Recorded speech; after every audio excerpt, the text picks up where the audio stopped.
नमस्कार, मैं हूं आर के प्रजापति और आप देख रहे हैं डीपी एजुकेशन अपडेट।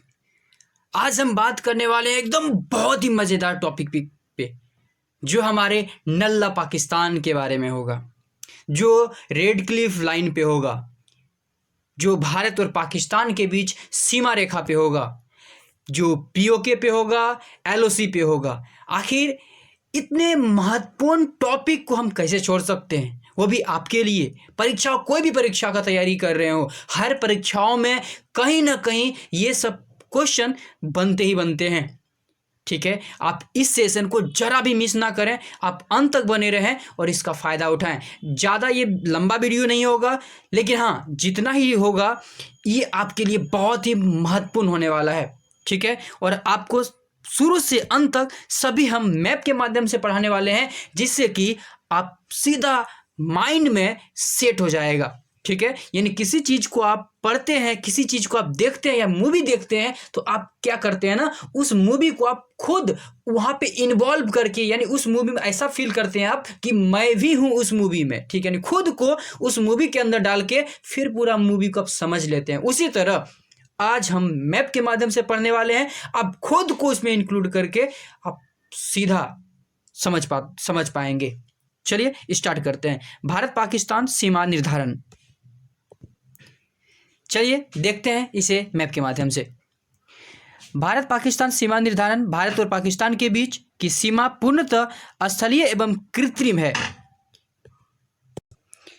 आपने क्या देखा, भारत और पाकिस्तान के बीच जो सीमा का जो सीमा जो है वो पूर्णतः स्थलीय एवं कृत्रिम है। यानी भारत और पाकिस्तान के बीच का जो सीमा है स्थलीय और कृत्रिम है, यानी पहाड़ है, यानी नदी है। इससे ही भारत और पाकिस्तान का सीमा निर्धारित ज़्यादातर हो जाता है, जो कश्मीर से आरंभ होकर पंजाब, पश्चिमी राजस्थान और कच्छ प्रदेश तक विस्तृत है। ठीक है, आप इसे मैप के माध्यम से देख पाएंगे कि जो भारत और पाकिस्तान के बीच जो सीमा निर्धारण है ये जम्मू कश्मीर यानी लद्दाख से स्टार्ट होकर, अभी तो लद्दाख से है यहाँ पे, लद्दाख जम्मू कश्मीर से स्टार्ट होकर पंजाब, राजस्थान और यहाँ पे कच्छ प्रदेश यानी गुजरात तक विस्तृत है। ठीक है, पाकिस्तान शासित कश्मीर का सीमांत क्षेत्र पर्वतीय है। जो पाकिस्तान शासित कश्मीर है, यानी पाकिस्तान जो कश्मीर पे अवैध रूप से कब्जा किया हुआ है, उसका जो सीमांत है यानी जो सीमा है वो पर्वतीय है। इस पर पाकिस्तान अवैध रूप से अधिकार किए हुए हैं। गुजरात, राजस्थान व पंजाब की पाकिस्तान के मध्य जो है, यानी गुजरात, राजस्थान और पंजाब, यानी भारत और पाकिस्तान के बीच यानी पंजाब तक जो सीमा रेखा है वो कुल 3323 किलोमीटर लंबा है।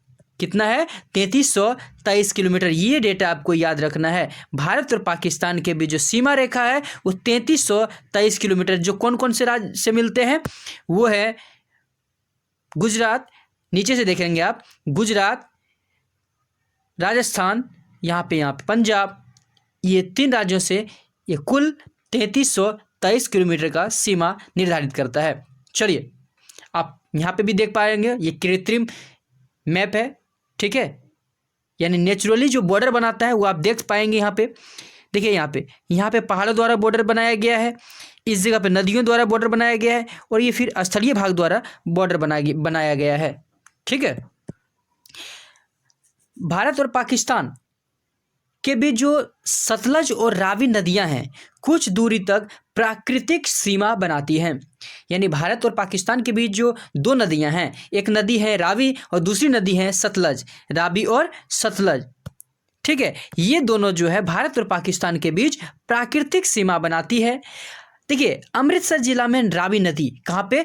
अमृतसर जिला यानी पंजाब में रावी नदी, और दक्षिण की ओर फिरोजपुर जिला है जो पंजाब में ही है, वहाँ पे सतलज नदी भारत और पाक की सीमा निर्धारित करती है। चलिए इसे आप मैप के माध्यम से देख के समझ पाएंगे।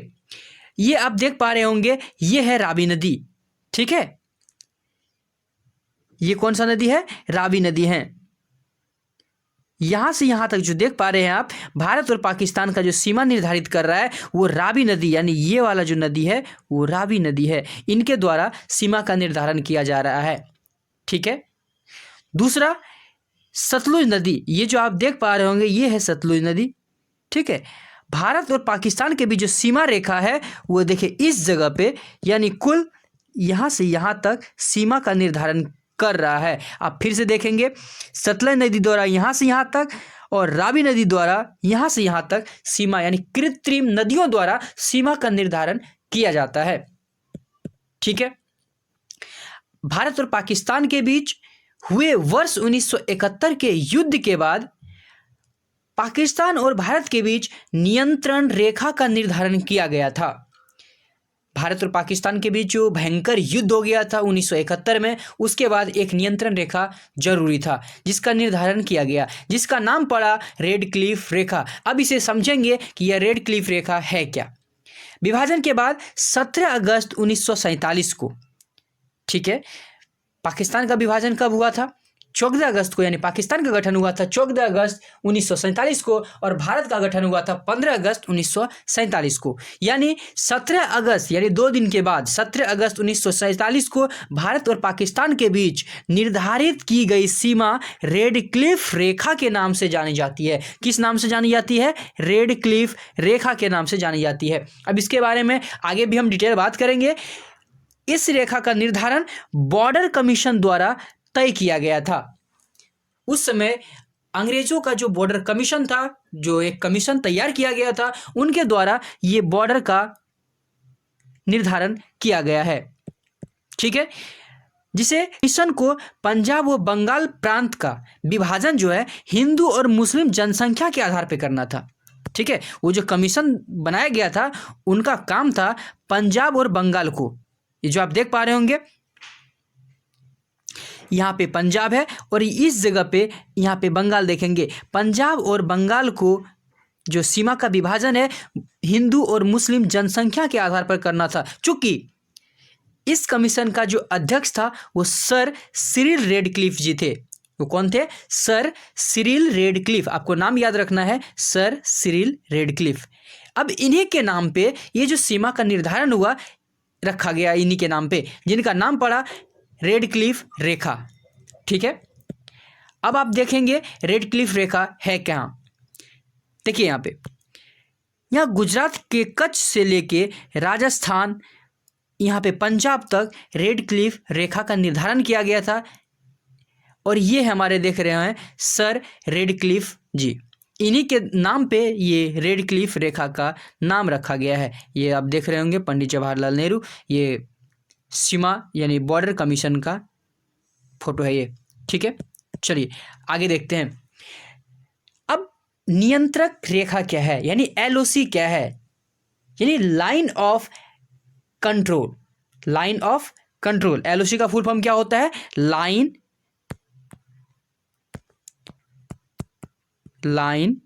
Of control.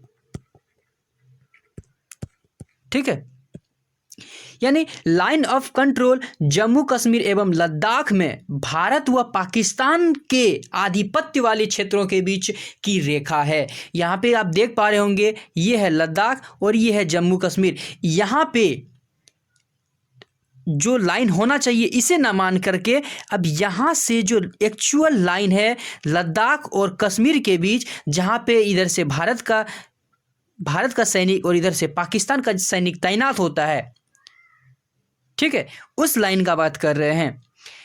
इनके दोनों ओर देशों के सैनिक तैनात रहते हैं। यह दोनों देश के बीच एक काल्पनिक सीमा रेखा है। इन दोनों देशों के बीच मतलब दीवार का बॉर्डर नहीं बना दिया गया है, बल्कि एक काल्पनिक सीमा रेखा है। इसे अंतर्राष्ट्रीय मान्यता प्राप्त नहीं है।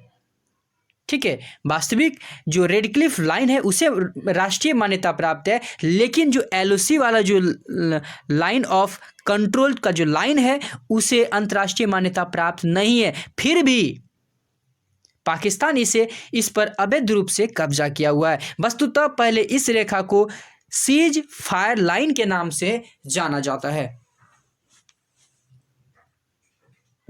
ठीक है, आगे आप देखेंगे नियंत्रण रेखा यानी एलओसी को। ये वर्तमान जो हम लोग भारत का जो मैप देखते हैं, इंडिया का मैप देखते हैं, जम्मू कश्मीर, ये जो लद्दाख आप देख पा रहे होंगे, ठीक है, लद्दाख यहाँ से स्टार्टिंग हो जाता है और यहाँ से जम्मू कश्मीर। लेकिन जो वास्तविक रूप से है, पाकिस्तान का इन क्षेत्रों पे अवैध रूप से कब्जा किया गया है। ये जो क्षेत्र देख पा रहे होंगे, ये क्षेत्र पे पाकिस्तान द्वारा अवैध रूप से कब्जा कर लिया गया है। देखिए, अगर कहें, अगर सारे भारत के फौजी को ये आदेश दे दिया जाए, सच बता रहे हैं, भारत का फौजी छोड़िए, सिर्फ बिहार का अगर फौजी निकल के चले जाए, इसको तुरंत घंटों में खदेड़ के बाहर कर देंगे। लेकिन ये अंतर्राष्ट्रीय रिलेशन का बात हो जाता है, जिसमें आराम आराम से इसे हटाने का प्रयास किया जाएगा। ठीक है, आपको क्या लगता है, आपको अगर यहाँ पे सैनिक बना के भेज दिया जाएगा तो आप यहाँ पे क्या करेंगे? आप कमेंट के माध्यम से हमें कमेंट करके बता सकते हैं अपनी राय को। चलिए देखते हैं, ये जो आप बॉर्डर देख पा रहे होंगे, ये वास्तविक, ये बॉर्डर खींचा नहीं गया है, ये काल्पनिक रेखा है, जिसके इस साइड से पाकिस्तान का सेना और इस साइड से भारत का सेना तैनात रहता है। ना कि भारत का सेना आगे बढ़ता है, ना ही पाकिस्तान का सेना को अंदर आने देते हैं। एक तो हम मतलब यहाँ पे अवैध रूप से इस पर कब्जा कर लिया गया है, दूसरी बात को और अंदर तो आने दे नहीं सकते इसे, जबकि इसे हम खदेड़ने का प्रयास करेंगे, धीरे धीरे इसे बाहर कर देंगे। ठीक है, इधर चमगादड़ चाइना भी यहाँ पे कब्जा कर रखा है, इधर पाकिस्तान भी कब्जा कर रखा है, नल्ला पाकिस्तान, इसलिए इसका नाम पड़ा है नल्ला। रेड क्लिफ रेखा को भी ये नहीं माना। देखिए, नियंत्रण रेखा यानी LOC के बारे में हम बात कर लिए थे अभी। अब हम आगे बात करेंगे। आगे बात बढ़ने से पहले मैथ में अगर गर्दा उड़ाना है तो मैथ का जो फास्ट कैलकुलेशन है उसे करना सीखें।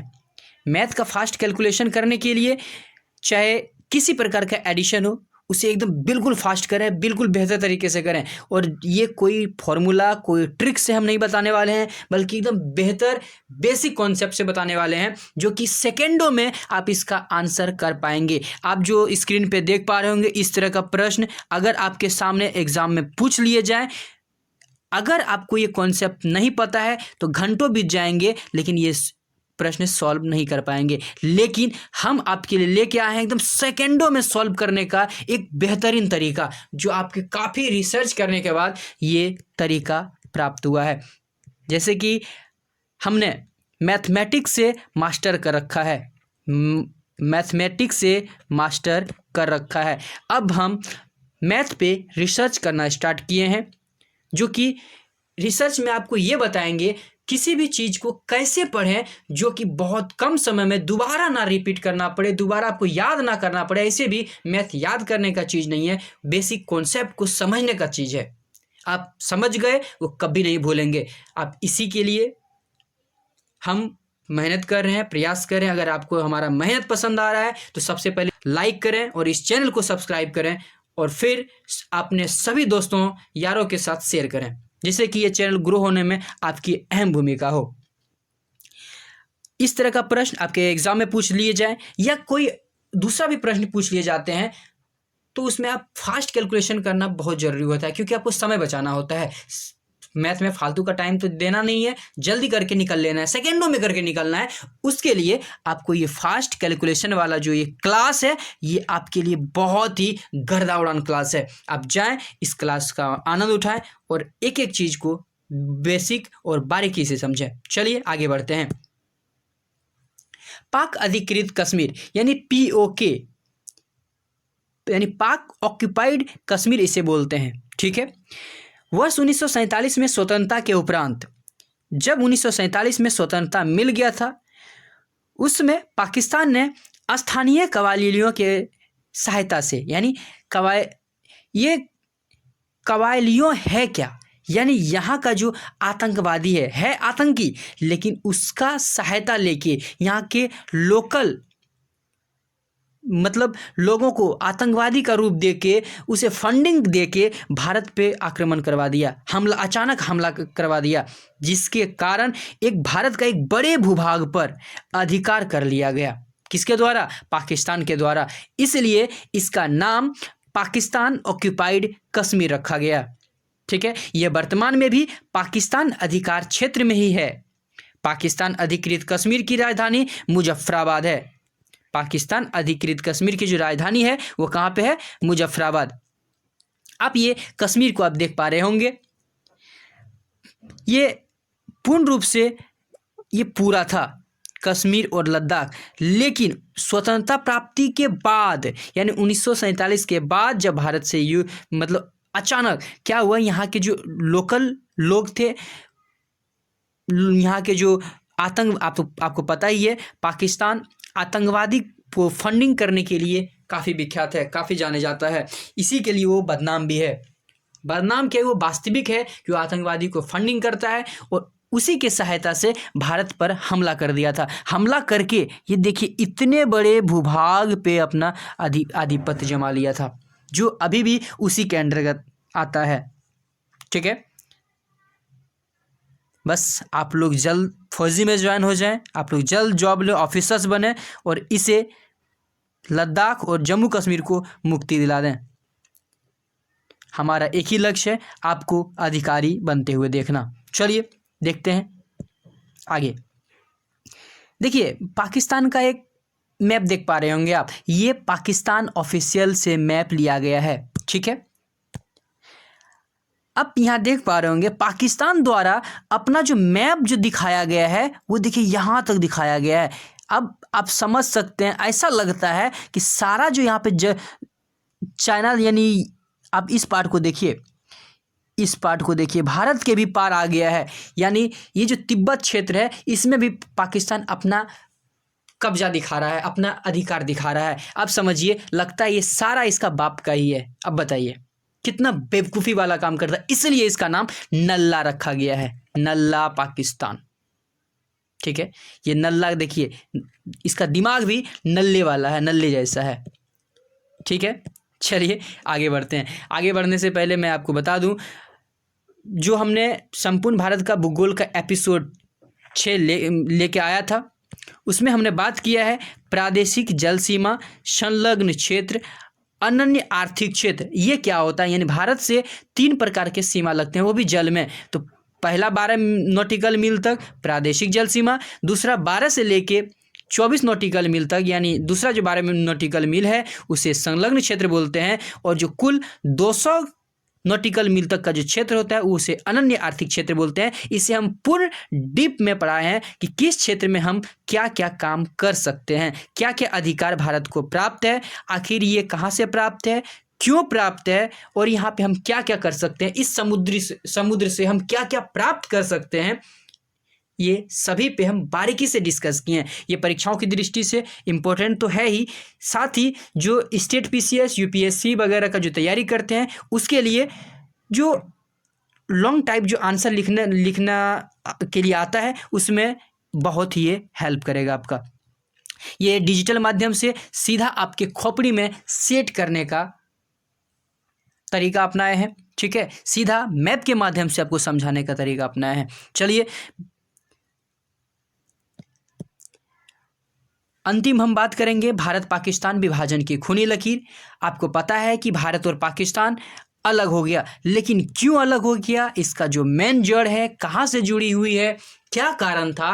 देखिए किसी चीज़ को घर में झगड़ा, एक बार झगड़ा होगा, 2 बार झगड़ा होगा, इसका मतलब ये नहीं कि कोई अलग हो जाएगा। ठीक है, कुछ तो कारण था। आखिर इसका मनसूबा कहाँ से बढ़ा, ये जो आप नल्ला का देख रहे हैं, नल्ला का मनसूबा कहाँ से बढ़ना स्टार्ट हो गया, जो कि वो भारत को छोड़ के अलग देश बनाने का प्रयास करने लग गया। इसका जो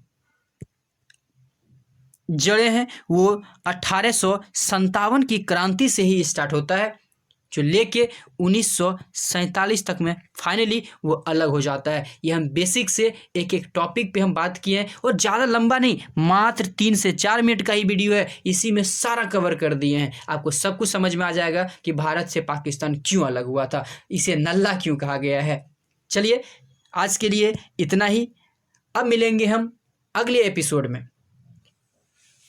ऐसे एपिसोड हमसे जुड़ने के लिए हमारे चैनल को अभी सब्सक्राइब कर लें, और आपसे फिर से एक बार रिक्वेस्ट करते हैं, ये हमारा अभी नया चैनल है, आप ज़्यादा से ज़्यादा अपने यार दोस्तों को इसे शेयर करें, लाइक करें, सब्सक्राइब करें, और हमारे चैनल को ग्रो करने में आप अपनी भूमिका अदा करें। अगर हमारा वास्तविक ये मेहनत पसंद आ रहा हो, ये अभी तो आपको दिख रहा होगा कि मैं बहुत कम मेहनत कर रहा हूँ, लेकिन इसके पीछे हमारा घंटों का मेहनत है, ठीक है, तब जाके ये आपके लिए हम एपिसोड तैयार करके लेके आते हैं। इसलिए आपसे फिर रिक्वेस्ट करते हैं, हमारे चैनल को अगर अभी तक सब्सक्राइब नहीं किया तो पहले हमारे चैनल को सब्सक्राइब करें। चलिए मिलते हैं अगले वीडियो में। Thank you.